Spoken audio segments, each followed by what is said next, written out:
This according to Desmond Bain, who not only joined the Magic, but joined friend of the show, Zach Lowe, on his podcast. Take a listen. I think that the talent's there, the pieces are there. More importantly, the culture's there. Great people across the board. Like, it starts with Jeff and Coach Mose, but I mean the players that they have in the building. Like, I don't see any reason why we can't be making a deep run. Okay, Brew, you made a list of teams not to sleep on in the East, especially after we saw the Pacers make. Yeah, you see it on the screen, finding the next nap time. This was inspired. Look, it didn't end the way we wanted it to, obviously, with the injury and the loss. But what a year by my Indiana Pacers. I mean, is that our panic button? No, it's more than that. Here it is. Easy button. Naptown. Naptown! He presses it, it says Naptown. It's battery inspired. Like, anybody can do it. It's not just me. But you have to believe. You got to believe. Yeah, have you ever seen the Polar Express? Yeah, of course. It's a little bit like the yeah, I got you. It's not. It's just.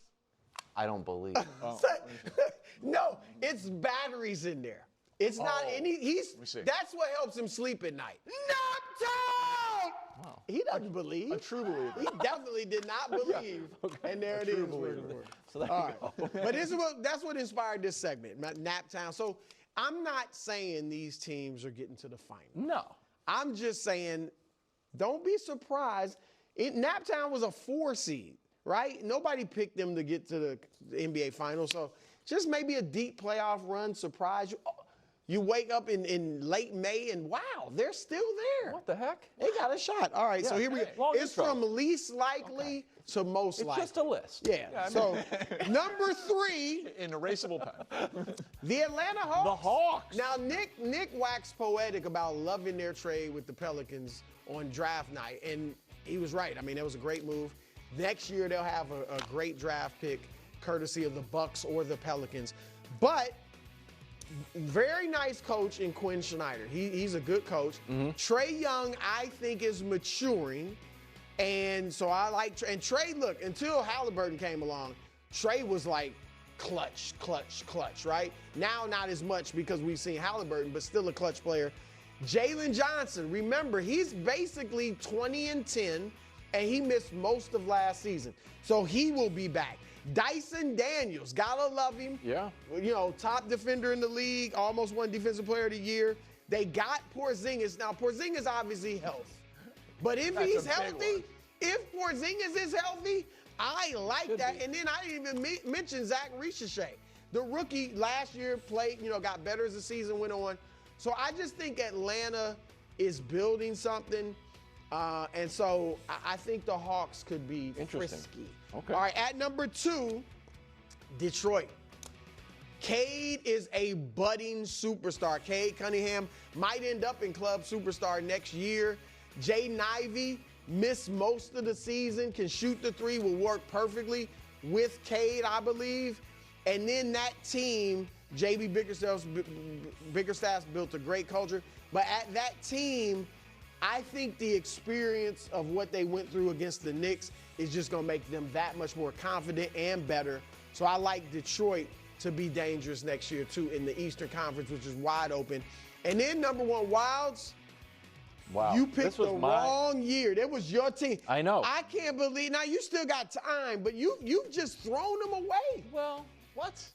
He's thrown the Magic away. You like scoring? Well, you know what? They're going to have scoring now. Okay. Because, and I get it, last year they had one of the top defenses in the league, fantastic on that end of the floor, couldn't really score, only had the 2 big scores in Banchero and Franz Wagner, both of them about 25 a game. But now you're bringing in a shooter. They couldn't shoot the 3. Now you're bringing in one of the best 3-point shooters in the league in Desmond Bain to spread everything out. Jalen Suggs will be back. He missed most of last season. He's a very good point guard, a growing young point guard in the league.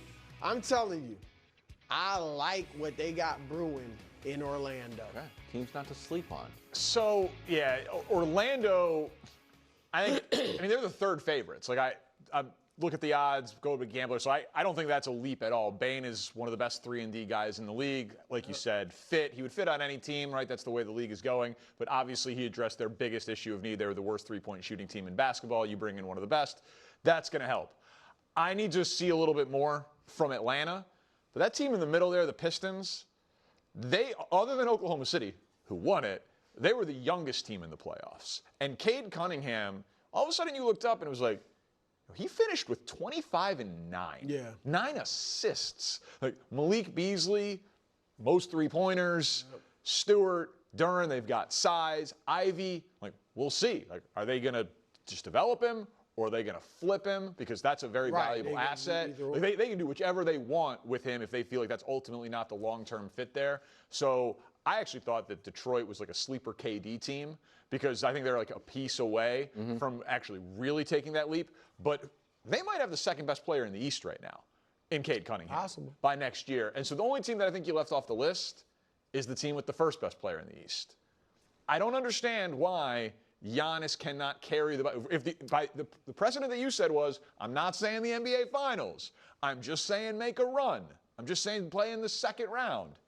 Oh, I think Miami's another team, that could surprise. Miami's getting no respect. But here, the Bucks have the seventh best odds. Cavs, Knicks, Magic, Frisky Celtics, 76ers, Pistons, Bucks, I'm shocked Pacers, Hawks. you're so high on Milwaukee. And I agree that them getting to the second round wouldn't be like Just stunner. Yeah. But I'm just saying, like Best player in the world. You really. And I love Jan, and he is the second best player in the world. But because he can't shoot and doesn't have that go, when I need a bucket, I can't necessarily go to Giannis. You can say, well, he's 7 foot. All big men can shoot. But most of the big men, the Shaqs, the Kareems, they were be on the block, and that was their go-to move. If Giannis went on the block and had a go, where I know when he goes to the block, he's scoring or getting fouled. That would be different. But he's not going to do that. So that's why I think he, by himself, will have trouble carrying a team deep because you need somebody. Oh, he can score, but he's not been their go-to guy in the clutch all the time. Well, or even most of the time. They had Middleton. Okay, there you go. Yeah, Kuzma's a problem. Champion. Kuzma's there you go. Champion. He is an NBA champion. But you know what? Those pictures Giannis posted, a lot of them he was shooting jumpers. So I hope always he's adding to his game. that. Always in the work with the lab.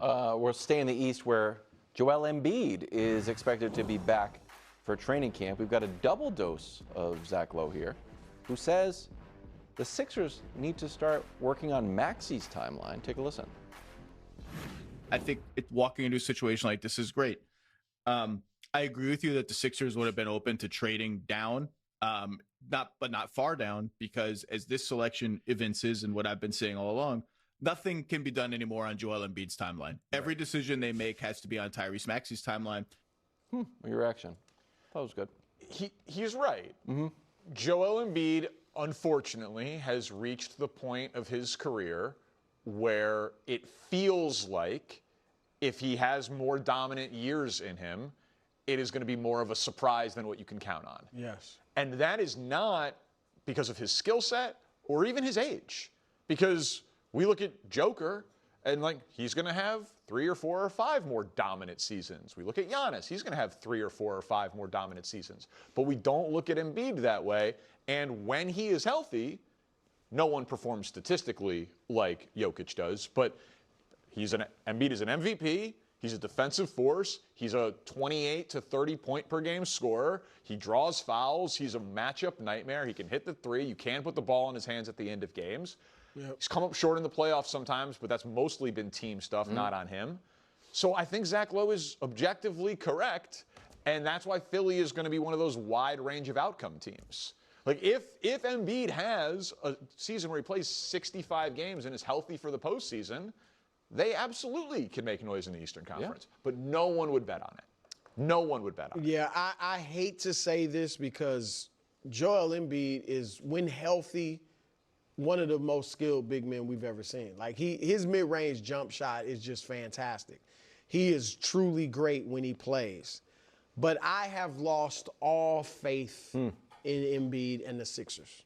in the Sixers because of you can't count on Embiid. Like there is no way I could put, faith in the Sixers with Embiid doing anything.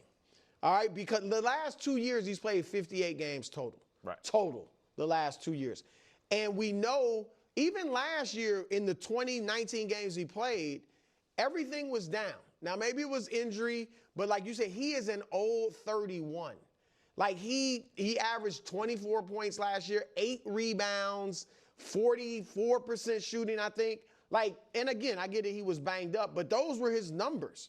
I don't see you getting better as you get older when you've been injured so much.